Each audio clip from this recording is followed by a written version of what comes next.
Bismillahirrahmanirrahim. Assalamualaikum warahmatullahi wabarakatuh. Waalaikumsalam warahmatullahi wabarakatuh. Alhamdulillahilladzi a'adda lil muttaqina jannatin na'im muttaqiina ala sururin mutaqabilin yutafu alaihim bi ka'sin min ma'in. Asyhadu an la ilaha illallah wahdahu la syarika lah maliku yaumiddin wa asyhadu anna nabiyyana Muhammadan abduhu wa rasuluhu al-mab'utsu rahmatan lil alamin.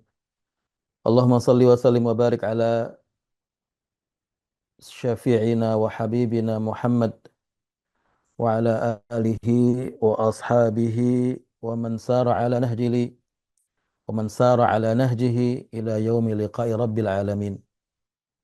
سبحانك لا علم لنا إلا ما علمتنا إنك أنت العليم الحكيم. اللهم علمنا ما ينفعنا وانفعنا بما علمتنا إنك على كل شيء قدير. أما بعد.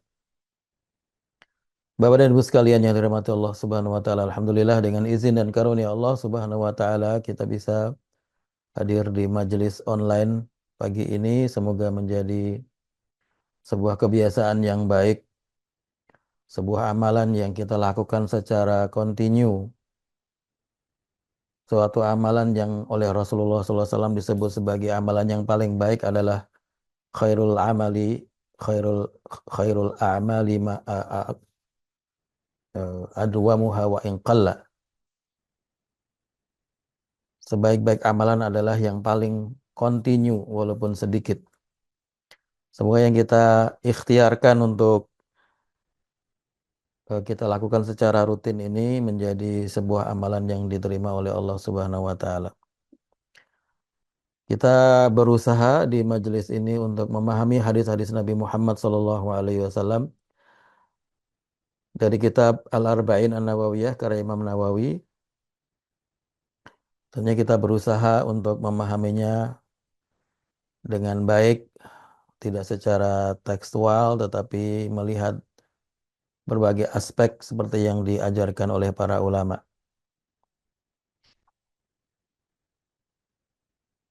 Sedikit membahas mengenai proses memahami hadis dalam kitabnya Kaifa Nata'amal Ma'as Sunnah, Syekh Qardawi di antaranya menyebutkan bahwa hal yang paling asas atau prinsip-prinsip utama dalam berinteraksi dengan sunnah, di antaranya yang pertama adalah memastikan kesahihan hadis. Bahwa hadis yang kita ingin fahami ini dan ingin kita amalkan haruslah hadis yang sahih. Hadis yang sahih artinya hadis yang kita yakini setelah melakukan penelitian yang mungkin dilakukan oleh manusia, kita yakini bahwa itu adalah sabda Nabi atau penjelasan mengenai perbuatan Nabi Muhammad SAW. Memilih hadis yang sahih ini sangat penting karena apa? Karena ketika kita meyakini sesuatu itu dari Nabi, maka kita merasa tenang bahwa kita melakukannya memang benar-benar yang kita lakukan adalah ajaran Nabi. Berbeda kalau hadis itu lemah. Kalau hadis lemah artinya kita masih ragu apakah betul itu adalah sabda Nabi dan apakah betul itu perbuatan Nabi. Apalagi kalau palsu. Karena kalau palsu berarti bukan hadis. Kalau bukan hadis berarti itu bukan perbuatan Nabi dan bukan sabda Nabi. Itu adalah perbuatan manusia biasa atau sabda manusia biasa yang dijelaskan dalam teks tersebut. Oleh karena itu para ulama kemudian membangun sebuah ilmu yang sangat kompleks sekali disebut dengan ulumul hadis yang di dalamnya mencakup berbagai cabang-cabang ilmu, maka namanya ulumul hadis bukan ilmul hadis. Ulum jamak dari ilm yang artinya ilmu-ilmu karena di dalamnya banyak sekali ilmu, cabang-cabang ilmu. Dalam rangka untuk memastikan hadis itu benar-benar sahih. Walaupun demikian, dalam kasus-kasus tertentu, dalam situasi tertentu, terkadang para ulama menggunakan hadis yang lemah dengan syarat-syarat tertentu ya. Misalnya Imam Ahmad yang beliau menggunakan hadis lemah dalam kondisi ketika beliau tidak menemukan hadis sahih dalam tema tersebut. Beliau mengatakan al haditsud dhaif indi khairun eh, khairun min aqwalir rijal. min ra'yir rijal. Al haditsul dha'if indi khairun min ra'yir rijal. Pendapat hadis yang lemah itu menurut saya lebih baik daripada pendapat manusia. Karena hadis yang lemah tidak menunjukkan bahwa pasti itu salah, tetapi ada kemungkinan itu juga sabda Nabi. Bapak dan Ibu sekalian yang dirahmati Allah Subhanahu wa taala, alhamdulillah hari ini kita sudah sampai di hadis yang ke-9 dari Al-Arba'in An-Nawawiyah yang temanya mengenai melaksanakan perintah dan meninggalkan larangan. Bismillahirrahmanirrahim. An Abi Hurairah Abdurrahman bin Sakhr radhiyallahu taala anhu qala. Dari Abu Hurairah Abdurrahman bin Sakhr radhiyallahu taala anhu dia berkata, sami'tu Rasulullah sallallahu alaihi wasallam yaqul, aku mendengar Rasulullah sallallahu alaihi wasallam bersabda, ma nahaitukum anhu fajtanibuhu wa ma amartukum bihi fa'tu minhu mastata'tum fa innama ahlaka alladhina min qablikum kathratu masailihim wa ikhtilafuhum ala anbiya'ihim. Rawahul Bukhari wa Muslim. Ma nahaitukum anhu, apa-apa yang aku larang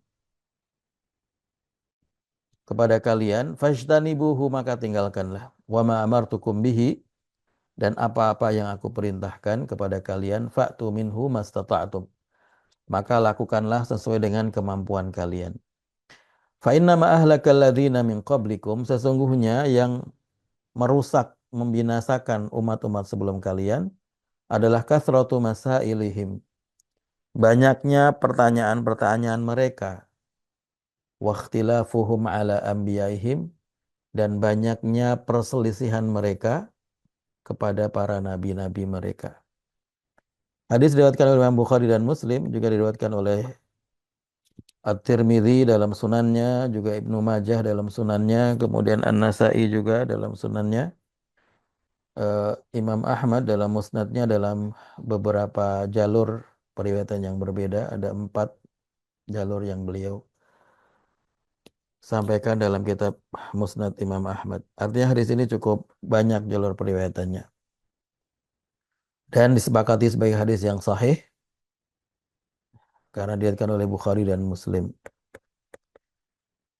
Hadis ini menjelaskan mengenai perintah untuk melaksanakan apa yang diperintahkan Rasulullah Shallallahu Alaihi Wasallam dan meninggalkan apa yang dilarang oleh Rasulullah Shallallahu Alaihi Wasallam. Kenapa kita harus melaksanakan perintah Rasul dan meninggalkan larangan beliau? Karena beliau adalah wakil dari Allah Subhanahu wa taala dalam menjelaskan syariat Allah di atas muka bumi ini. Maka ketika Rasulullah memerintahkan atau melarang, artinya itu adalah perintah dan larangan dari Allah Subhanahu wa taala. Karena Rasulullah ketika sudah menjadi rasul, ketika sudah diangkat menjadi rasul, maka beliau dibimbing oleh wahyu, dibimbing oleh Allah Subhanahu wa taala dalam semua hal yang mempunyai pengaruh terhadap hukum yang akan dijadikan sebagai hukum bagi manusia. Artinya ketika Rasulullah salah, tidak mungkin Rasulullah dibiarkan oleh Allah Subhanahu wa taala. Maka kita mendapati misalnya dalam beberapa kasus Rasulullah pernah ditegur oleh Allah Subhanahu wa taala dalam Al-Qur'an karena Rasulullah salah dengan ijtihadnya, dengan pilihannya. Ketika Rasulullah misalnya berijtihad untuk berdakwah kepada pemimpin-pemimpin Quraisy, orang-orang kaya, dengan harapan bahwa kalau orang-orang yang menjadi pemimpin ini, orang-orang kayanya, para pembesarnya masuk Islam, maka yang di bawahnya, orang-orang yang ikut kepada pembesar ini pasti juga akan masuk Islam. Kemudian Rasulullah fokus kepada pembesar dan kemudian meninggalkan orang-orang yang lemah, orang-orang yang miskin. Dan kemudian itu ditegur oleh Allah Subhanahu wa taala, abasa wa tawalla an ja'ahul a'ma wa ma yudrika la'allahu yazzakka aw yadzakkaru fatanfa'ahu dzikra, dan seterusnya. Itu adalah bentuk koreksi yang Allah berikan kepada Rasulullah sallallahu alaihi wasallam. Juga ketika misalnya Rasulullah mengampuni tawanan perang Badar ya. Dalam surat At-Taubah Allah mengatakan afallahu anka, bukan bukan mengampuni tawanan perang Badar. Ketika Rasulullah SAW memberi maaf, memberi izin kepada orang-orang munafik yang tidak ikut perang Tabuk. Karena setelah perang Tabuk selesai, ya waktu itu tidak jadi berperang ya. Rasulullah kembali ke Madinah, itu orang-orang munafik yang tidak ikut berperang, mereka datang kepada Rasulullah kemudian menyampaikan izinnya masing-masing ya, izin yang bohong tentunya. Rasulullah Allah kemudian mengatakan afallahu anka lima adzinta lahum. Semoga Allah mengampunimu. Kenapa engkau memberikan izin kepada mereka sampai engkau mengetahui siapa yang jujur dan siapa yang berdusta. Harusnya kalau kamu cek dulu begitu, siapa yang jujur, siapa yang berdusta. Baik. Jadi intinya adalah bahwa Rasulullah adalah sebagai wakil Allah untuk menyampaikan risalahnya, untuk menyampaikan wahyu-wahyu yang diturunkan kepada manusia. Oleh karena itu ketika Rasulullah bersabda, sabdanya setara dengan Al-Quran. Secara kedudukannya sebagai sumber agama Islam. Ya, oleh karena itulah kemudian para ulama mengatakan bahwa sumber Islam itu ada dua, Quran dan Sunnah. Yang paling utama adalah Quran dan Sunnah. Kita tidak bisa menggunakan Al-Quran saja, kita tidak bisa juga menggunakan As-Sunnah saja. Keduanya harus saling beriringan. Orang-orang yang disebut dengan Al-Quraniyun atau ingkarus sunnah, orang-orang yang tidak menerima hadis, ya mereka tidak akan bisa menjalankan agama Islam dengan baik. Karena banyak sekali hal-hal yang tidak didetailkan dalam Al-Quran. Misalnya hal yang paling krusial adalah sholat misalnya. Ya. Sholat tidak ada penjelasan detailnya dalam Al-Quran. Mengenai bacaannya, jumlah rakaatnya, kemudian sujud bagaimana, rukuk bagaimana, i'tidal bagaimana, tidak ada penjelasannya. Itu semua didapatkan dari mana? Dari hadis Nabi Muhammad SAW. Maka Rasulullah mengatakan, apa yang aku larang, kamu tinggalkan. Apa yang aku perintahkan, kamu lakukan. Karena statusku ini sama dengan Allah Subhanahu wa taala dalam hal bahwa apa yang aku sampaikan adalah merupakan wahyu dari Allah Subhanahu wa taala. Akan tetapi perlu difahami bahwa memahami perintah dan larangan Rasulullah SAW itu tidak boleh secara tekstualis, sehingga kemudian misalnya begini ya, ada yang mengatakan pokoknya yang Rasulullah larang itu berarti haram. Yang Rasulullah perintahkan pokoknya lakukan karena itu berarti wajib. Nah, ini berarti wajib dan berarti haramnya ini tidak tepat. Tidak semua yang Rasulullah larang itu menjadi haram dan tidak semua yang Rasulullah perintahkan tidak menjadi wajib. Tidak semua. Ini harus kita pahami. Walaupun secara hukum asalnya ya, hukum asalnya perintah itu menunjukkan kewajiban. Perintah menunjukkan kewajiban hukum asalnya. Larangan hukum asalnya menunjukkan haram. Tetapi tidak semua perintah menunjukkan wajib dan tidak semua larangan juga menunjukkan haram. Kadang-kadang larangan menunjukkan makruh. Demikian juga kadang perintah menunjukkan sunnah. Bahkan kalau perintah ini nanti kita akan lihat banyak sekali dalam Al-Quran. Perintah tetapi ternyata bukan makruh, bukan wajib, bukan sunnah, tapi malah mubah. Atau bahkan perintah tapi sebenarnya dalamnya tidak ada hukum apa-apa misalnya. Itu adalah misalnya yang kita jelaskan beberapa hal ya. Di antaranya misalnya itu adalah menghinakan atau mengancam, tapi dengan perintah. Ya. Jadi ini perlunya kita memahami dalil tidak secara tekstualis. Ada sebagian orang mengatakan begini, ya ini kan Nabi sudah memerintahkan, pokoknya lakukan aja lah, gitu. Lakukan aja nggak usah mikir apa-apa. Tentunya kalau kita mengatakan demikian, begini, semangat untuk melakukan perintah Rasulullah dan meninggalkan larangan Rasulullah ini sangat baik. Semangatnya sangat baik. Tetapi harus dipahami bahwa agama Islam ini adalah agama yang dia bisa diamalkan oleh seluruh manusia dengan semua kondisinya. dengan semua situasi dan kondisinya, dengan semua keterbatasan dan kelebihannya. Semua orang bisa melakukannya.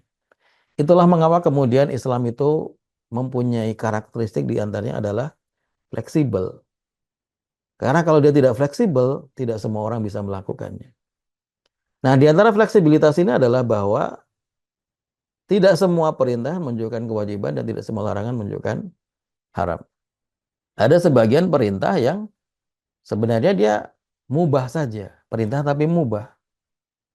Jadi mubah itu artinya kalau kita lakukan nggak dapat pahala, kita tinggalkan juga nggak berdosa. Nah, ini harus kita pahami. Sehingga kemudian kita mendudukkan segala semua nas-nas hadis, perintah Rasulullah atau melarang Rasulullah dalam hadis itu dengan porsinya masing-masing, sesuai dengan yang seharusnya. Jadi tidak semua larangan menunjukkan haram, tidak semua larangan menunjukkan makruh. Ada yang haram, ada yang makruh. Demikian juga tidak semua perintah menunjukkan wajib, tidak semua menunjukkan sunnah. Ada yang wajib, ada yang sunnah, bahkan ada yang mubah, bahkan ada yang lain-lain. Nanti kita lihat misalnya di sini, kita bahas tentang perintah saja dulu ya, karena yang itu yang banyak dibahas oleh para ulama dalam kitab-kitab usul fikih. Dalam bahasa Arab, al-amru atau perintah itu menggunakan empat bentuk kata, empat bentuk gaya, apa namanya, uslub ya. Cara menunjukkan perintah itu dengan empat bentuk. Yang pertama adalah dengan fi'il amar. Fi'il amar itu kata kata kerja perintah. Misalnya wa aqimus shalah wa atuz zakah warka'u ma'ar raki'in. Kata aqimu dan dirikanlah as-shalah salat wa atu dan tunaikanlah az-zakah zakat. Wa aqimu wa atu dan warka'u ini semua adalah fi'il amar, kata kerja perintah. Yang kedua, menggunakan fi'il mudhari'. Fi'il mudhari' ini kata kerja tapi bukan perintah. Kata kerja yang menunjukkan sebenarnya mudhari' adalah kata kerja yang menunjukkan perbuatan yang sedang atau akan atau terus-menerus dilakukan. Itu namanya fi'il mudhari'. Tetapi fi'il mudhari'nya dikasih lam al-amri, lamul amri. Lam yang menunjukkan perintah. Nah, itu juga menjadi perintah begitu. Fi'il mudhari' tapi menunjukkan perintah kalau ada lamnya. Misalnya wal takun minkum ummatun yad'una ilal khairi. Wal takun. Biasanya lamul amri diartikan dan hendaklah. Hendaklah itu kan perintah. Wal takum minkum ummatun yad'una ilal khairi, dan hendaklah ada di antara kalian sebagian orang, sebagian kelompok yang menyeru kepada kebaikan. Ini perintah tapi menggunakan fi'il amr. Yang ketiga, menggunakan isim masdar. Isim masdar ini pengganti fi'il amar sebenarnya ya. Pengganti kata kerja perintah. Misalnya, wa qadha rabbuka alla ta'budu illa iyyahu wa bil walidaini ihsana. Kata wa bil walidaini ihsana dan berbuat baiklah kepada kedua orang tua, itu tidak ada kata perintahnya, tetapi ada ihsanan. Ihsanan ini isim masdar, yaitu mengganti fi'il amar. Jadi kalau sebenarnya kalau dimunculkan juga ada perintahnya wa ahsinu bil walidaini ihsanan. Tapi dibuang kata kata kerja perintahnya, digantikan dengan isim masdar saja. Yang terakhir dengan isim fi'il amar. Isim fi'il amar ini isim tetapi dia kata benda tetapi menunjukkan perintah. Misalnya alaikum anfusakum la yadurrukum man dhalla idza hadaitum. Hendaklah kalian fokus kepada diri kalian, wala yadurrukum man dhalla idza hadaitum, tidak akan memudaratkan kepada kalian orang-orang yang sesat apabila kalian mendapatkan petunjuk. Jadi bentuk fi'il amar. Nah, bentuk perintah dalam bahasa Arab. Nah, dalam bahasa Arab sendiri atau dalam kaidah usul fikih, al aslu fil amri lil wujub. Hukum asal perintah itu menunjukkan kewajiban. Illa ma dalla dalilun ala khilafihi. Kecuali kalau ada dalil yang menunjukkan bahwa itu adalah bukan untuk tidak menunjukkan kewajiban. Jadi artinya bahwa ada beberapa bahkan banyak perintah-perintah dalam Al-Quran maupun hadis yang tidak menunjukkan kewajiban. Terus menunjukkan apa? Ini kita ambil yang dalam Al-Quran saja. Banyak yang bisa diambil dari mana yang bisa diambil dari perintah. Misalnya yang pertama, sunnah. Jadi perintah menunjukkan sunnah. bukan wajib. Misalnya Allah berfirman, fakatibuhum in alimtum fihi khairan. Ini ayat mengenai eh, konteksnya adalah mengenai kalau ada orang-orang, kalau ada budak-budak yang mereka ingin merdeka. Ini dalam konteks zaman dulu ketika masih ada budak ya. Kalau ada budak-budak yang ingin merdeka dengan cara mukatabah. Mukatabah ini artinya adalah budak ini membayar harganya kepada tuannya dengan cara mengangsur. Itu namanya mukatabah. Ya dengan cara apa ya? Dia harus bekerja begitu. Dia dikasih kesempatan kepada oleh tuannya untuk bekerja. Jadi dia ingin merdeka dengan cara membayar harga dulu ketika dia dibeli dengan harga berapa ya? Karena waktu itu manusia diperbudakan, diperjualbelikan. Maka di sini perintahnya fakatibuhum, maka lakukanlah mukatabah kepada kalian in alimtum fihim khaira, kalau kalian mengetahui bahwa dia ini adalah kalau mereka ini adalah budak-budak itu ada kebaikan di dalamnya. Jadi ini perintahnya tidak wajib. Tidak harus kalau ada budak yang ingin mukatabah harus dilakukan mukatabah, enggak. Tapi kalau dilakukan mukatabah lebih baik karena itu artinya menolong orang atau menolong manusia eh, membebaskan dirinya dari perbudakan.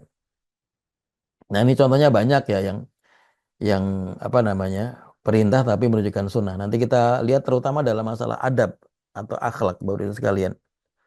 Nah, ini nanti ini hal yang penting ya. Kadang-kadang ada orang sangat tekstualis mengatakan pokoknya Rasulullah nyuruh kita untuk makan dengan tangan kanan berarti makan dengan tangan kiri dosa, haram. Nah, ini perlu kita koreksi nanti. Baik, mana yang lain dari perintah adalah irsyad, memberikan petunjuk, ngasih tahu gitu, cara yang benar. Ini tidak ada hukumnya. Maksudnya tidak menjadi wajib, tidak menjadi sunnah. Ya kalau hukumnya secara fikih mubah. Tapi intinya adalah perintah itu untuk memberikan pengajaran atau petunjuk. Misalnya dalam Al-Qur'an ya ayyuhalladzina amanu idza tadayantum bidainin ila ajalin musamma faktubuhu. Wahai orang yang beriman, apabila kalian melakukan hutang piutang sampai waktu yang ditentukan, hutang piutang dengan cara dikasih batas waktu ya, entah nanti dibayar kontan atau dibayar secara mengangsur, faktubu maka tulislah. Nah, perintah tulislah ini ngasih tahu cara melakukan akad yang baik ketika hutang piutang itu dengan cara tertulis, ada dokumennya, ada hitam di atas putihnya. Apakah kalau hutang piutang tanpa dokumen boleh? Boleh. Sah-sah, nggak apa-apa. Tetapi lebih baik kalau ada dokumennya. Karena kalau ada perselisihan, kalau ada sengketa, bisa diselesaikan dengan berdasarkan dokumen tersebut. Artinya kalau misalnya orang berhutang tapi tidak ada dokumen juga tidak menjadi masalah. Karena perintahnya di sini adalah untuk menjelaskan atau memberikan petunjuk, memberikan pengajaran bagaimana cara yang baik untuk melakukan hutang piutang. Kemudian mana yang lain adalah mubah. Jadi perintah tapi maknanya mubah justru. Mubah itu ya kalau dilakukan tidak dapat pahala, ditinggalkan juga tidak berdosa. Ketika Allah berfirman misalnya Al-Baqarah 187, wa kulu washrabu wala tusrifu. Ini bukan yang wala tusrifunya, tapi wa kulu washrabunya perintahnya. Wa kulu washrabu dan makanlah dan minumlah. Makan dan minum itu mubah. Jadi kita makan itu ya boleh, nggak makan juga nggak apa-apa. Ya, minum juga demikian. Kan itu untuk diri kita sendiri ya. Ini dalam kondisi normal maksudnya. Setiap hari ini kita makan juga nggak dapat pahala, minum juga nggak dapat pahala, nggak minum juga nggak dosa, nggak makan juga nggak dosa. Hukum asalnya begitu kalau dalam perbuatan yang mubah, dalam perbuatan yang kita lakukan sehari-hari. Tetapi kan dulu dalam penjelasan mengenai niat di hadis yang pertama kita mengatakan bahwa kalau kita melakukan hal yang sebenarnya mubah, tapi kita niatkan untuk melakukan ketaatan kepada Allah Subhanahu wa taala dalam rangka ibadah, maka bisa menjadi ibadah. Jadi ibadah artinya ada pahalanya. Misalnya kalau kita makan dengan niat menguatkan tubuh, kalau kita tubuhnya kuat, bisa beramal soleh yang banyak, bisa beribadah yang banyak. Maka niat itu sendiri membuat amal itu menjadi ada nilainya. Tetapi perintah wakul wasyrobu ini, walaupun perintah, tapi artinya adalah mubah. Boleh makan, boleh minum. Selanjutnya adalah ancaman. Nah, ini perintah tapi ancaman. Misalnya dalam Fussilat 40, innalladzina yulhiduna fi ayatina la yakhfauna anna alaina. Sesungguhnya orang yang ilhad, orang yang ingkar dengan ayat-ayat kami, kata Allah, mereka tidak samar bagi kami. Allah tahu mereka semuanya. Afaman yulqa finnari khairun aman ya'ti aminan yaumal qiyamah. Apakah orang yang dilemparkan ke dalam api neraka lebih baik daripada orang yang merasakan keamanan pada hari kiamat, yang masuk surga? I'malu ma syi'tum. I'malu ma syi'tum innahu bima ta'maluna basir. I'malu ma syi'tum artinya lakukanlah apapun yang kalian mau. Lakukan ini perintah. Lakukanlah apapun yang kalian mau. Innahu bima ta'maluna basir. Sesungguhnya Allah Maha melihat atas apa yang kamu lakukan. Nah, perintah melakukan apapun ini maknanya bukan wajib atau sunnah atau apa, tetapi justru ancaman. Karena di sini di konteks sebelumnya Allah mengatakan, emang lebih baik orang yang masuk neraka daripada orang yang masuk surga. Kan enggak? Orang yang masuk neraka lebih buruk daripada yang masuk surga. Maka kalau kalian mau masuk neraka ya i'malu ma syi'tum. Lakukan apa yang kamu lakukan, begitu. Lakukan apa yang kamu inginkan. Ini berarti ancaman. Artinya kalau kamu melakukan apapun yang kamu inginkan, berarti kamu akan masuk neraka. Yang kelima, memuliakan. Misalnya dalam surat Al-Hijr 46 ketika Allah menyuruh bercerita mengenai nanti ketika di surga, orang-orang itu masuk surga dikatakan udkhuluha bisalamin aminin. Masuklah ke dalam surga itu dengan salamin, dengan keselamatan, aminin dan merasa aman. Nah, ini perintah masuk ini untuk memuliakan. Jadi dimuliakan suruh masuk surga.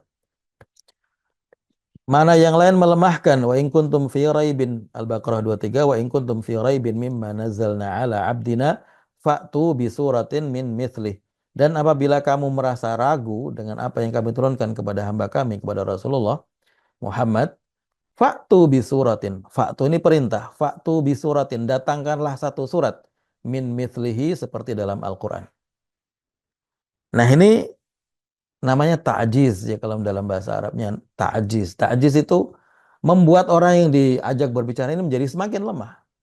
Karena perintah untuk mendatangkan Al-Quran, mendatangkan surat, membuat surat seperti dalam Al-Quran adalah sebuah perintah yang mustahil untuk dilakukan oleh manusia. Manusia tidak akan mampu membuat surat seperti dalam surat Al-Quran. Maka ini tujuannya adalah membuat yang diajak bicara ini semakin lemah, semakin merasa nggak mampu untuk menantang, ya, menantang untuk membuat Al-Quran. Yang selanjutnya di antara makna amar adalah membuka kedustaan.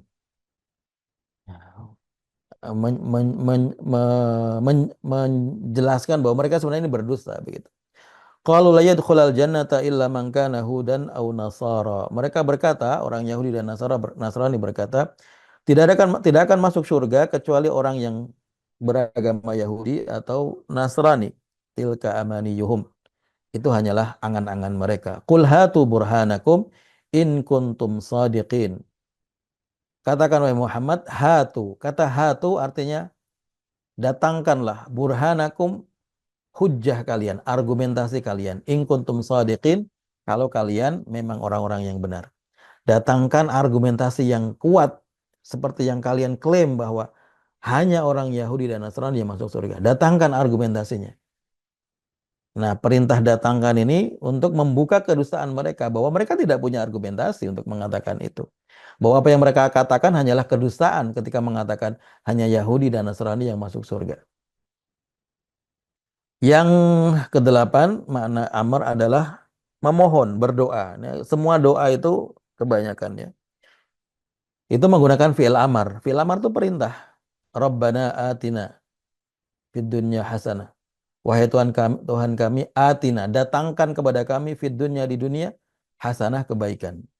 Kata datangkan kepada kami itu kan perintah. Tapi perintah maknanya berdoa atau memohon. Jadi Bapak dan sekalian, tidak semua perintah menunjukkan wajib, ya. Ada perintah yang kadang-kadang menunjukkan sunnah. Maka harus kita pahami dengan baik. Artinya fungsinya apa sih sebenarnya kita menjelaskan ini? Menjelaskan ini fungsinya adalah supaya kita tidak kemudian menjadi tekstualis sekali dalam memahami hadis terutama atau Al-Quran. Yang ada ketika ada perintah Rasul menyuruh melakukan ini, berarti kita harus melakukannya. Tidak harus. Kita harus lihat dulu konteksnya bagaimana, maknanya bagaimana, dan itu hukum yang ditunjukkan dari perintah itu bagaimana. Karena tidak semua perintah menunjukkan kewajiban. Bisa jadi itu sunnah. Demikian juga nanti larangan tidak semua menjadi haram. Ada sebagian yang makruh. Beberapa kaidah mengenai perintah atau al-amru ya. Yang pertama adalah ini saya ambil beberapa saja. Sebenarnya banyak kalau kita membaca buku-buku ushul fikih ada banyak kaidah mengenai perintah ini. Yang pertama adalah al-amru bisyai amrun biwasailihi. Perintah terhadap sesuatu itu adalah perintah kepada sarana untuk mewujudkan hal tersebut. Jadi ketika Allah mengatakan wa aqimus shalah dan tegakkanlah salat. Perintah menegakkan salat itu artinya adalah perintah juga untuk melakukan sarana bisa dilakukannya salat. Apa sarana dilakukannya salat? Ya berwudu. Karena orang yang tidak berwudu tidak sah salatnya. Kalau tidak sah salatnya artinya dia tidak menegakkan salat. Maka wa aqimus shalah, perintah untuk melaksanakan salat adalah perintah untuk berwudu juga, gitu maksudnya. Nah, ini berlaku dalam banyak sekali hal ya. Artinya ketika kita diperintahkan Allah melakukan sesuatu, itu sebenarnya juga ada sarana yang untuk sarana yang harus dilakukan untuk mencapai sesuatu itu, suatu perintah itu tetap harus dilakukan juga.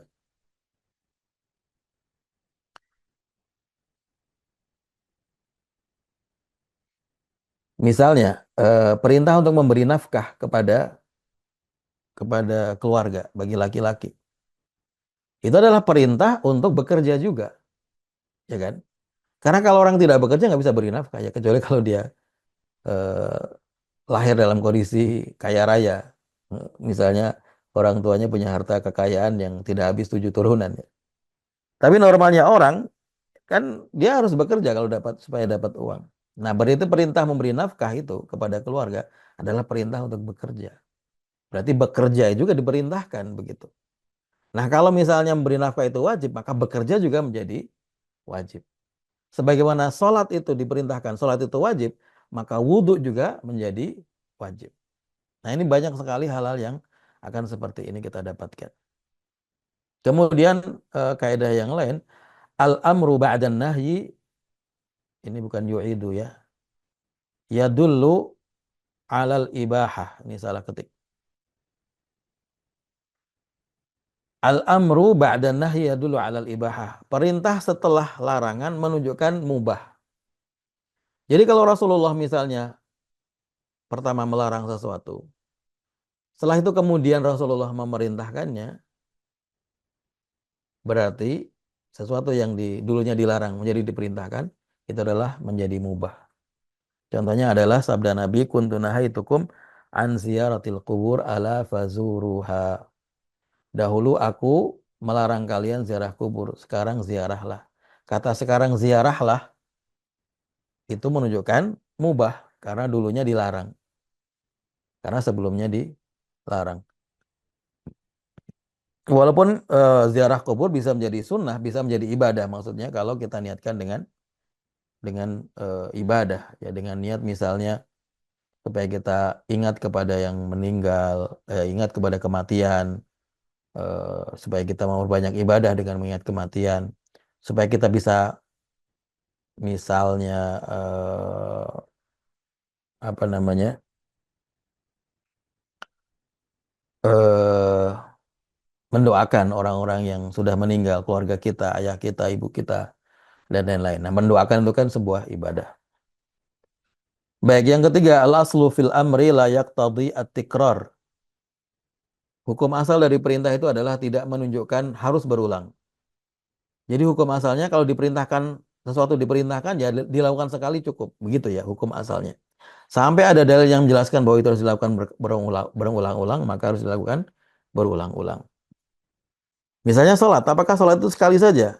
Ya perintahnya kalau misalnya al-aslu fil amri, asalnya perintah itu menunjukkan sekali saja. Tetapi kan kemudian kita mendapatkan dalil yang lain bahwa sholat itu dilakukan harus berulang-ulang dengan dalil yang lain. Tapi kata wa aqimus shalah dan tegakkan sholat itu hukum asalnya adalah sekali saja. Kemudian kita bisa mendapatkan pemaknaan bahwa harus dilakukan berulang-ulang dengan dalil-dalil yang dengan dalil-dalil yang lain. Misalnya hadis Jibril yang menjelaskan tata cara, yang menjelaskan waktu sholat. Sholat zuhur dilakukan dari mulai sekian sampai sekian, asar sekian sampai sekian. Nah, itu kan penjelasan berarti harus dilakukan tiap hari karena waktu itu tiap hari berulang yang dijelaskan oleh Jibril itu. Baik, contoh yang perintah menunjukkan sekali saja adalah perintah ketika Rasulullah bersabda, "Innallaha qad farada 'alaikumul hajja fahajju." Ini sangat jelas. Tahun 9 Hijriah menurut pendapat yang kuat dari para ulama, jumhur ulama, bahwa Rasulullah pernah bersabda, "Innallaha farada 'alaikumul hajja fahajju." Sesungguhnya Allah telah mewajibkan haji kepada kalian, maka berhajilah. Sesungguhnya Allah mewajibkan haji kepada kalian, maka berhajilah. Kata berhajilah, lakukanlah ibadah haji, itu menunjukkan hukum asalnya harus dilakukan sekali saja, cukup. Tidak harus berulang. Maka ketika kemudian seorang sahabat ya, seorang sahabat ini dia berdiri bertanya, "Ya Rasulullah, afikul amin ya Rasulullah." Wahai Rasulullah, apakah harus kita lakukan setiap tahun? Rasulullah waktu itu tidak mau menjawab. Rasulullah diam saja. Kan perintahnya jelas, fahajju, berhajilah. Al aslu fil amri la yaqtadi at-tikrar. Hukum asal sebuah perintah tidak menunjukkan harus dilakukan berulang. Berarti kalau mengatakan fahajju, ya berhaji sekali saja. Kenapa sahabat ini berdiri bertanya, apakah setiap tahun wahai Rasulullah? Pertanyaan yang tidak perlu. Maka Rasulullah tidak mau menjawab. Kemudian dia mengulang pertanyaannya, afi kulli amin ya Rasulullah. Rasulullah masih tidak mau menjawab. Sampai yang ketiga diulang ketiga kali, afi kulli amin ya Rasulullah, apakah setiap tahun wahai Rasulullah? Kemudian Rasulullah bersabda, lau qultu na'am la wajabat wala mastata'tum. Seandainya saya bilang iya, ya menjadi wajib setiap tahun. Karena saya adalah wakil dari Allah. Kalau saya mengatakan iya setiap tahun, berarti menjadi wajib setiap tahun. Wala mastata'tum, tapi pasti kalian tidak akan mampu melakukannya. Maka nggak usah nanya gitu maksudnya. Ya sudah, kalau perintahnya umum begitu ya menunjukkan sekali saja. Jadi kalau secara asalnya, hukum asalnya satu perintah itu untuk satu kali perbuatan sampai ada dalil lain yang menjelaskan bahwa itu harus dilakukan berulang, maka kemudian harus dilakukan secara berulang. Eh, jadi hadis ini menjelaskan mengenai diperintahkan kepada kita untuk apa yang dilarang Rasulullah kita tinggalkan, apa yang dilakukan, ya apa yang diperintahkan Rasulullah kita lakukan. Ini semakna dengan firman Allah, "Wa ma atakumur rasulu fakhuduhu wa ma nahakum anhu fantahu." Dan apa-apa yang didatangkan oleh Rasulullah, maksudnya apa-apa ajaran yang dibawa, yang diajarkan Rasulullah, maka fakhuduhu, ambillah. Wa ma nahakum anhu fantahu. Apa yang Rasulullah larang, maka berhentilah. Berhentilah maka artinya jangan kamu lakukan. Kalau kita lihat dalam syariat ini yang dilarang itu jumlahnya sangat sedikit dibandingkan yang dibolehkan. Ini kalau kita membandingkan antara larangan dengan perintah, ya. Jadi sebenarnya larangan itu lebih sedikit daripada yang dibolehkan. Kenapa? Karena dalam muamalat, dalam kegiatan kita sehari-hari, al aslu fil muamalat itu al ibahah. Jadi hukum asal semua perbuatan kita sehari-hari itu boleh, mubah. Sampai ada larangan baru itu kita berhenti. Baru itu menjadi tidak boleh dilakukan. Nah, yang kita lakukan setiap hari kan banyak sekali. Aktivitas kita setiap hari itu banyak sekali. Dan itu semua hukum asalnya adalah mubah. Maka artinya yang dilarang jauh lebih sedikit daripada di yang boleh dilakukan. Contohnya misalnya kalau kita misalnya mau contoh yang paling jelas adalah mengenai makanan dan minuman. Dalam Al-Quran itu yang disebut dengan yang haram, yang tidak boleh dimakan cuma 5. Tidak boleh dimakan dan diminum ya. Yang kula ajidu fima uhya ilayya muharraman itu. Hanya daging babi, kemudian darah yang mengalir, kemudian sesuatu yang disembelih, sesuatu yang mati bukan disembelih, ya binatang yang mati tidak disembelih, dan sesuatu yang disembelih tapi dipersembahkan kepada selain Allah. Plus khamr, cuma 5 itu saja. Nabi menambahkan beberapa jenis binatang, binatang yang bertaring, binatang yang makan bangkai misalnya, burung yang makan bangkai, yang menjijikkan dan lain-lain. Tapi itu sedikit dibandingkan dengan semua jenis binatang dan semua jenis makanan yang ada. Dan kita harus yakini bahwa semua yang dilarang oleh Allah Subhanahu wa taala itu tidak ada manfaatnya bagi manusia. Dan tidak perlu kita mencari-cari ilatnya atau sebabnya, ya. Misalnya ketika Allah melarang kita memakan babi, kita yakin bahwa babi nggak ada manfaatnya untuk manusia. Manfaat itu bisa digantikan dengan makanan yang lain. Dan ketika dilarang pasti ada mudaratnya. Tanpa kita harus mencari-cari apa mudaratnya. Kita harus yakin dulu bahwa ini memang mudarat bagi kita dan tidak ada manfaatnya bagi kita. Kan kemudian orang mencari-cari mengatakannya kenapa dilarang babi itu? Karena ada cacing yang dia bisa berbahaya untuk tubuh manusia atau yang lain-lain. Ya pertanyaannya nanti kalau misalnya itu yang jadikan sebagai alasan kenapa dilarang, kemudian orang mengatakan kalau kita bisa membunuh cacing itu berarti jadi boleh dong. Ya tetap enggak. Karena bukan itu sebab dia dilarang. Sebabnya dilarang kenapa ya? Karena Allah melarangnya. Sudah begitu saja. Allah melarang makan babi, ya kita tinggalkan. Dan kita harus yakin bahwa yang dilarang Allah SWT tidak ada manfaatnya bagi manusia dan ada madaratnya. Dan kalaupun ada manfaatnya, manfaat itu bisa digantikan dengan makanan-makanan lain yang dibolehkan. Maka semua yang dilarang Allah berupa makanan ataupun perbuatan itu adalah sesuatu yang memudaratkan. Misalnya berzina, yaitu perbuatan yang dilarang. Kita yakini itu adalah mudarat, tidak ada manfaatnya. Mungkin orang mengatakan ada manfaatnya, itu enak kok. Ya, tapi itu manfaat itu digantikan dengan syariat yang lain yang dibolehkan, yaitu menikah. Sama, tapi ini adalah sesuatu yang sama perbuatannya, tetapi yang ini halal, yang ini haram. Begitu. Mencuri, sama-sama dapat uang misalnya. Iya, tapi ini kalau mencuri digantikan dengan apa? Digantikan dengan bekerja, dapat uang dengan cara yang baik. Jadi harus kita yakini seperti itu. Dan keyakinan ini membuat kita menjadi tidak pernah berpikir untuk eh, nyobain sesuatu yang dilarang oleh Allah Subhanahu wa taala ya. Eh, Dan ini perlu kita ini zaman kita Bapak Ibu sekalian anak-anak muda zaman sekarang ya yang mereka mendapatkan informasi dari mana-mana, terlalu banyak informasi yang mereka terima.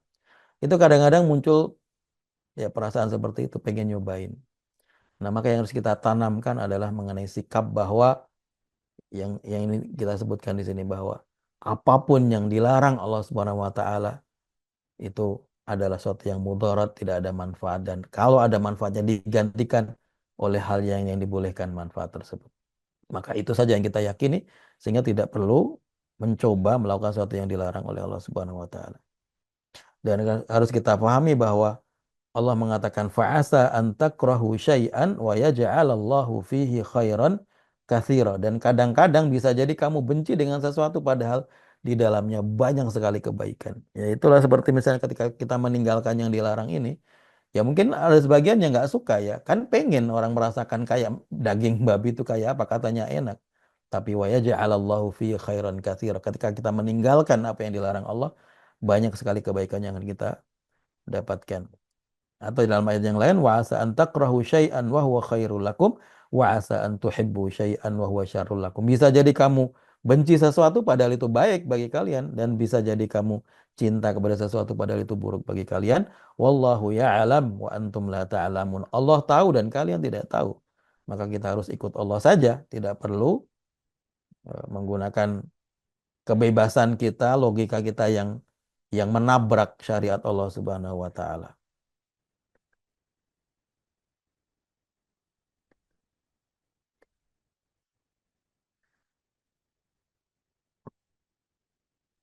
Ini yang bagian terakhir, Bapak Ibu sekalian, dari hadis ini yang dijelaskan adalah mengenai bahwa sesuatu yang dilarang dalam masalah ibadah itu menunjukkan haram.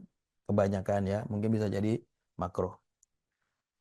Tetapi kalau dalam adab, sesuatu yang dilarang dalam adab, adab itu adalah akhlak, dalam perilaku, dalam etika, dalam moral, itu menunjukkan makruh. Ini penjelasan ini disampaikan oleh para ulama. Dan sebaliknya kalau perintah, kalau dalam ibadah kebanyakan adalah wajib. Tetapi kalau dalam adab menunjukkan sunnah. Ini pendapat jumhur ulama dan secara eksplisit disebut Imam Nawawi dalam Syarah Sahih Muslim, juga Ibnu Hajar dalam Fathul Bari, Syarah Sahih Bukhari. Imam Syafi'i juga saya baca mempunyai kutipan mengenai hal ini. Dan kalau dari kalangan kontemporer, Ustadz Syekh Muhammad bin Saleh Al Utsaimin juga menjelaskan ini. Jadi ini penjelasannya bagaimana? Penjelasannya adalah misalnya nih, ketika dalam sebuah hadis Rasulullah, Ibnu Abbas berkata, "Umirtu an asjuda ala sab'ati a'dhum wala akufa tauban wala sya'ran."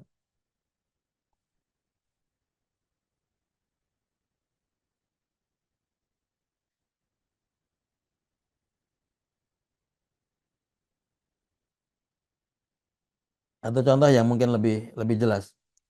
Hadis Ibnu Abbas juga, ya gulam, Ibnu Abbas kalau tidak salah ya. Ya gulam, qul sammillah, qul wa qul biyaminik wa qul mimma yalik. Ya gulam, sammillah wa qul biyaminik wa qul mimma yalik. Wahai anak kecil, makanlah dengan mengucapkan basmalah, wa qul biyaminik, dan makanlah dengan tangan kanan kamu, wa qul mimma yalik, dan makanlah dengan mengambil makanan yang paling dekat. Nah, perintah untuk membaca basmalah, memakan dengan tangan kanan, dan mengambil makan yang paling dekat, ini adalah perintah dalam adab akhlak. Maka hukumnya bukan wajib, tetapi sunnah. Artinya, kalau ada orang makan dengan tangan kiri, tidak berdosa. Tetapi kalau dia makan dengan kanan, lebih baik dan berpahala. Demikian juga kalau orang makan tidak membaca basmalah, tidak berdosa. Tetapi kalau dia baca basmalah, lebih baik dan itu berpahala. Dan ini berlaku eh, dalam masalah adab keseluruhannya. Contoh yang lain, bukti bahwa larangan ini, kalau yang tadi perintah, ini yang larangan.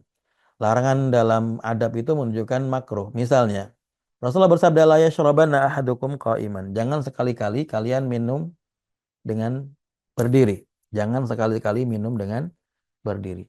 Ini larangan, dan bahkan larangannya dengan ditambahkan nunut taukid, ya, nun yang untuk menunjukkan untuk menguatkan. La yashrabanna. Bukan hanya la yashrab ahadukum, tapi la yashrabanna. La yashrabanna. Untuk menguatkan. Tetapi ternyata Rasulullah sendiri pernah minum dengan cara berdiri. Hadis Ali bin Abi Thalib ketika Rasulullah di Zam-Zam, Rasulullah minum sambil berdiri. Berarti menunjukkan bahwa larangan dalam masalah adab itu menunjukkan makruh, tidak wajib, tidak haram. Berarti minum sambil berdiri apakah boleh? Ya boleh. Maksudnya kalau dia berdiri tidak berdosa, tetapi lebih baik kalau dia minum dengan duduk. Baik, kemudian bagian yang selanjutnya mengenai hadis ini adalah ketika Rasulullah mengatakan, sudah hampir habis ya waktunya. Ketika Rasulullah mengatakan fa'tu minhu mastata'tum. Ketika menjelaskan mengenai larangan, Rasulullah tidak mengatakan tinggalkanlah sesuai kemampuan, tidak. Tapi ketika perintah, lakukanlah sesuai dengan kemampuan.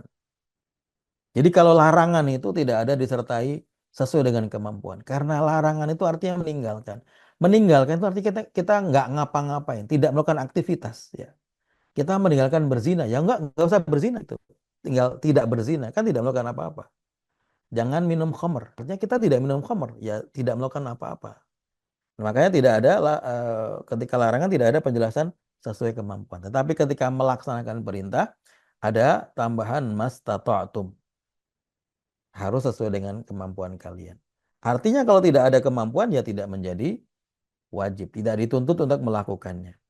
Karena melakukan sesuatu itu, meninggalkan sesuatu tidak perlu modal, sedangkan melaksanakan perintah itu perlu modal dan perlu usaha. Makanya kalau ada orang mengatakan eh, apa namanya, neraka itu murah, ya apa namanya, melaksanakan yang dilarang itu murah, ya salah. Nah, kita melakukan yang haram itu perlu modal juga kok. Baik, jadi intinya bahwa kalau untuk yang perintah ini disertai dengan ada sesuai dengan kemampuan. Karena Allah tidak memberikan apa namanya perintah atau mewajibkan sesuatu atau memberikan taklif ya beban kepada manusia lebih dari apa yang dimampuinya di atas kemampuannya. Maka ada kaidah la wajiba ma'al ajzi. Tidak ada kewajiban bersama dengan ketidakmampuan. Jadi kalau tidak mampu maka tidak menjadi wajib. Dan ini berlaku untuk semua hukum. Termasuk sholat bahkan ya. Sholat itu wajibnya ya harus berdiri. Berdiri adalah rukun sholat begitu. Tetapi kalau tidak mampu ya rukun itu kemudian menjadi gugur. Rukun sholat itu misalnya ruko, sujud. Tapi kalau tidak mampu, nggak mampu ruko, nggak mau sujud ya gugur. Karena la wajiba ma'al ajzi. Dan ini merupakan salah satu karakteristik dari syariat bahwa dia mempunyai fleksibilitas seperti itu. Maka Rasulullah mengatakan sholli qa'iman fa ilam tastati' fa qa'idan fa ilam tastati' fa ala jambin. Salatlah dengan berdiri ya kalau mampu. Kalau nggak mampu duduk. Kalau nggak mampu lagi miring. Kalau nggak mampu lagi terlentang. Kalau nggak mampu lagi ya berarti nggak bisa sholat.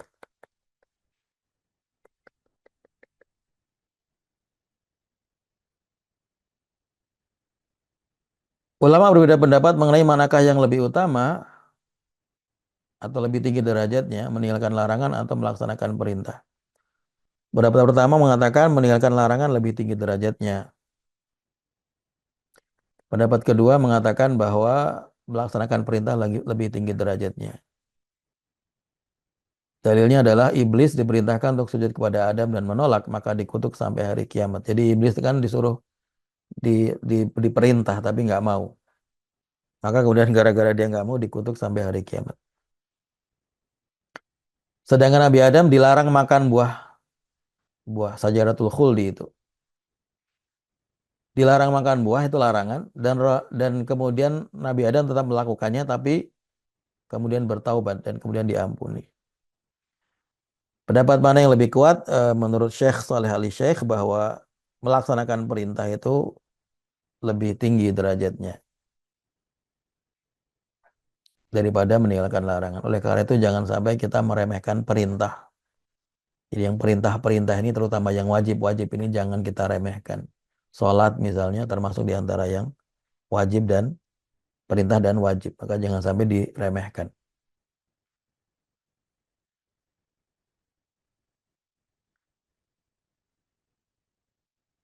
Oleh karena itu bagi para dai memberi motivasi kepada masyarakat untuk melaksanakan perintah lebih utama daripada memotivasi meninggalkan larangan. Ya. Baik, yang terakhir sekali dari hadis ini adalah Rasulullah mengatakan innama ahlakal ladzina min qablikum kathratu masailihim wa ikhtilafum ala anbiya'ihim. Sesuatu yang menjadi penyebab di apa namanya eh, membinasakan orang-orang sebelum sebelum kita adalah karena banyak bertanya kepada para nabi dan banyak berselisih paham dengan para nabi ya. Berselisih maksudnya ngeyel ini ya. Tidak mau tunduk dengan nabi, ngeyel dengan para nabi. Dan banyak bertanya. Kenapa banyak bertanya ini menjadi sebab mereka binasa? Karena banyak bertanya ini maksudnya banyak bertanya yang tidak perlu. Bertanya tapi tidak perlu. Bertanya tapi untuk ngeyel seperti yang dilakukan oleh orang Yahudi ketika diperintahkan untuk menyembelih baqarah itu, menyembelih sapi dalam surat Al-Baqarah. Innallaha ya'murukum an tadhbahu baqarah.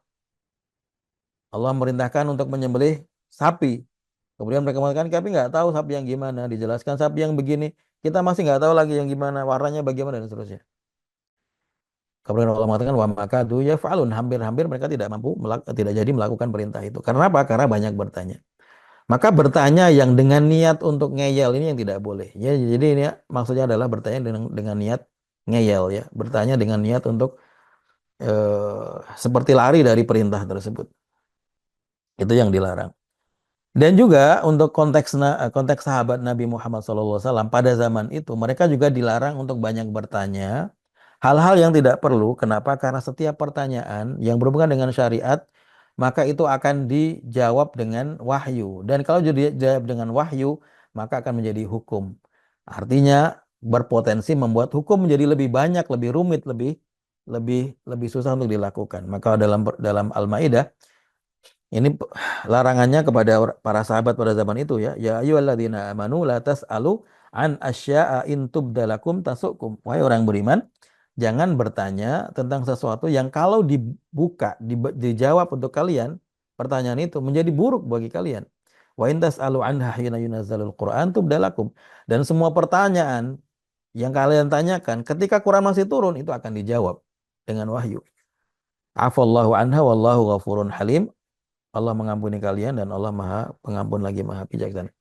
Jadi eh, eh, para sahabat itu dahulu dilarang banyak bertanya karena dikhawatirkan pertanyaan yang tidak perlu itu membuat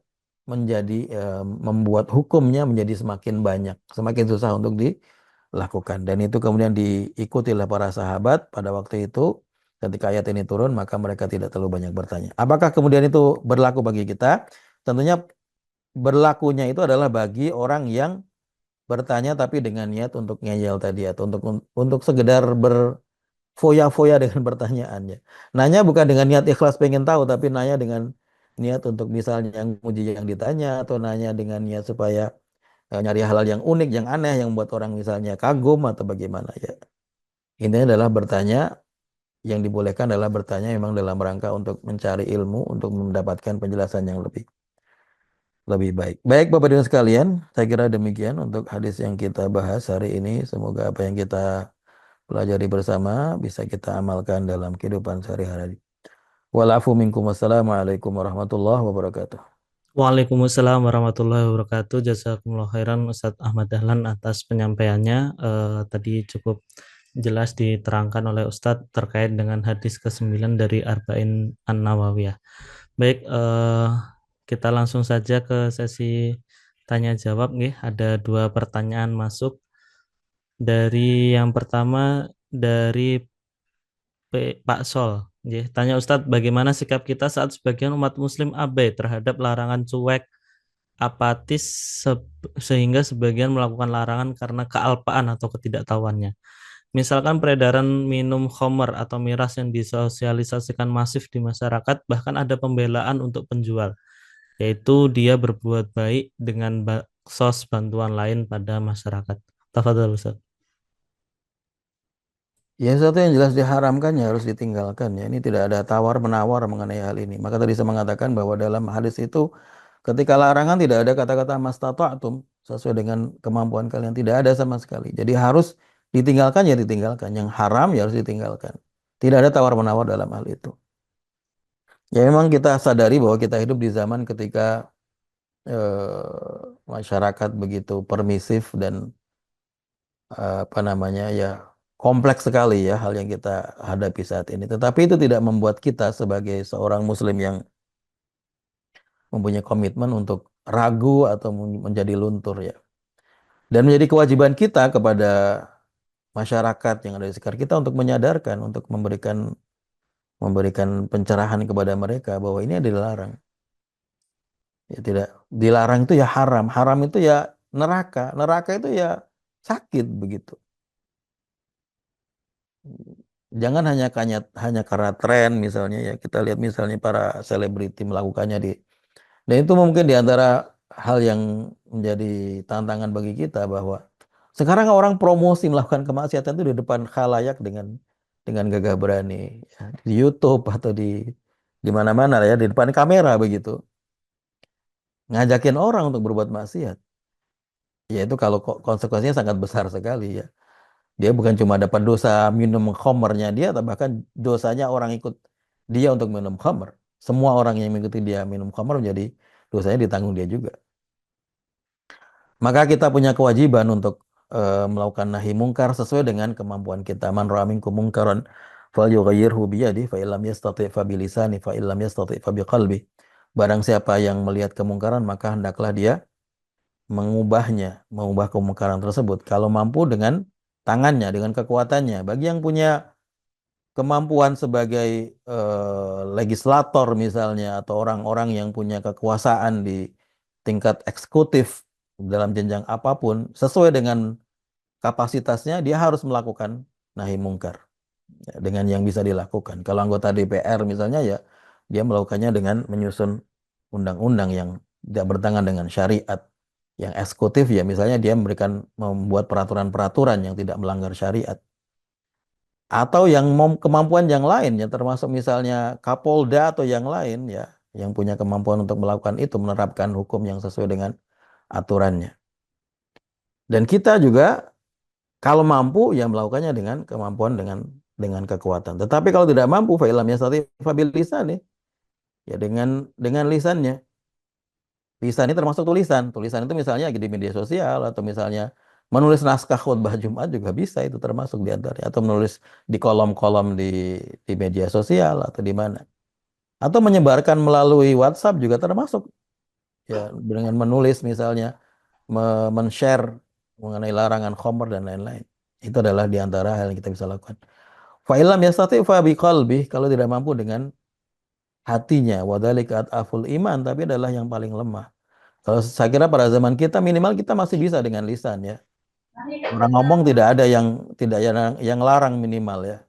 Kalau ngomong kita benar tidak melanggar hukum, tidak melakukan misalnya pencemaran nama baik dan lain-lain, ya kita tidak akan kena kena pasal dan itu bisa kita lakukan. Jadi ini bukan hal yang sepele, ini adalah orang melanggar syariat terang-terangan, maka kita harus melakukan nahi mungkar sesuai dengan kemampuan kita masing-masing. Wallahu a'lam.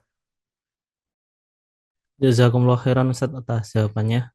Kemudian ada satu pertanyaan lagi masuk dari Abu Muhammad. Assalamualaikum warahmatullahi wabarakatuh. Izin bertanya Ustaz soal polemik hukum haramnya musik.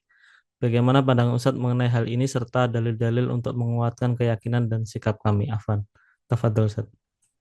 Eh, Nanti silakan dibuka di website IKD. Saya menulis mengenai ya baru bagian pertama, tapi itu mungkin beberapa kaidah yang bisa diambil ya mengenai musik di website IKD DIY. Silakan dibaca. Tapi intinya adalah bahwa menurut saya musik itu tidak haram sesuai dengan pendapat Syekh Qardawi, tetapi musik bisa menjadi haram kalau disertai hal yang diharamkan. Misalnya mengajak kepada kemaksiatan atau melecehkan orang dan lain-lain. Tapi musik sendiri tidak ada dalil yang qat'i yang yang qat'iyud dilalah dan qat'iyud thubut ya mengenai haramnya musik. Qat'iyud dilalah itu artinya menunjukkan keharamannya secara qat'i. Qat'iyud thubut itu artinya validitasnya adalah qat'i. Qat'i itu artinya 100% ya. Tidak ada keraguan mengenai hal itu. Nah, itu tidak disepakati minimal oleh para ulama. Oleh karena itu, eh, kalau saya pribadi mengikuti pendapat Syekh Qardawi bahwa musik itu hukum asalnya adalah mubah, tetapi bisa menjadi haram kalau disertai dengan hal-hal yang diharamkan. Untuk lebih jelasnya nanti silahkan dibaca di website IKD. Iya, wallahu alam. Baik, jazakumullah khairan Ustaz atas jawabannya. Nanti bisa coba kami carikan dan kami bagikan juga ke grup peserta terkait dengan jawaban berkaitan dengan hal ini. Nggih. Baik, karena cukup ada dua pertanyaan dan memang waktu juga sudah habis, maka kita cukupkan untuk kajian pada pagi hari ini. Kami ucapkan jazakumullah khairan untuk Ustadz Ahmad Dahlan atas penyampaiannya dan juga jawaban pertanyaannya pada pagi hari ini. Kami ucapkan jazakumullah khairan juga kepada seluruh peserta ngaji online pagi ngopi bareng IKD Daerah Istimewa Yogyakarta. Semoga kita semua istiqomah untuk belajar dan bisa mengamalkan ilmu yang sudah kita dapatkan pada hari ini. Insya Allah kita akan bertemu lagi di pekan yang akan datang, masih di ngaji online pagi bareng IKD Daerah Istimewa Yogyakarta.